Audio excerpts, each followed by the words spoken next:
Hey guys, I hope you're doing okay today with everything that's been going on. I know it's been really crazy on my end as well with all the changes that have been happening in the past 2-ish, 3-ish weeks or so.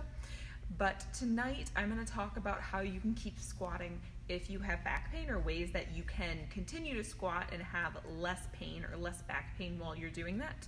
As a quick reminder, if you are injured and you're continuing to work out, which is a good thing, you should, you want to keep all pain to a mild amount or less during, immediately after, and 24 hours after, because that's going to allow you to continue to progress and to heal from your injury, but also not to make anything worse and continue to train at the same time. So before we get started, one quick just kind of little procedural thing. This is the last time that I'm going to do a Facebook Live on my personal page, since I have had copious amounts of extra time with barely treating anyone right now. I have made a Facebook page called Resilience RX. So if you could do me a favor, go like the page. That would be awesome. That's where you'll find all the videos that I'm going to do from here on out, continuing once a week on Wednesday nights or evenings. So today I'm going to talk about back squats and how you can, squats in general, and how you can continue to do them without having as much back discomfort. So when you're squatting, there's different types of squats. There's a low bar back squat, a high bar back squat, a front squat, a goblet squat, and there's overhead squats as well, but those can be pretty challenging for the low back, so those we're not going to address today.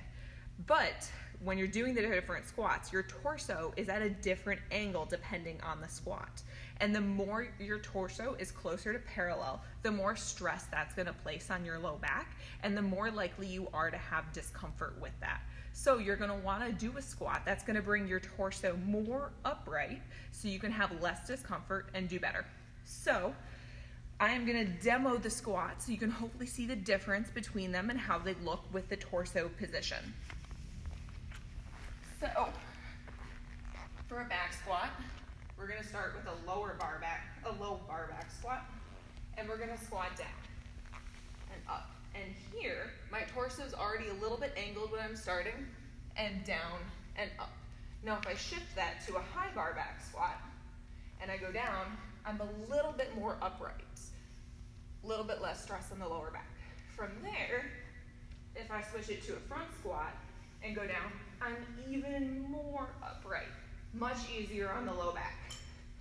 Also, you typically can use less weight with a front squat, which is also another reason why it can be easier on the low back, simply because you're not lifting quite as much. The last one I'm going to demonstrate is a goblet squat. So this is even more upright of a torso than a front squat, and this can be even easier or more comfortable on your lower back while you're doing it. So squatting down and up. Nice and vertical, really easy to do, or at least easier to do if you have low back pain. So kind of a quick overview.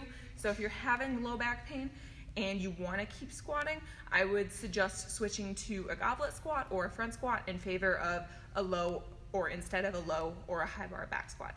So hope you found that helpful, and hope you guys are adjusting to our new crazy normal. If you have any questions, feel free to shoot me a message.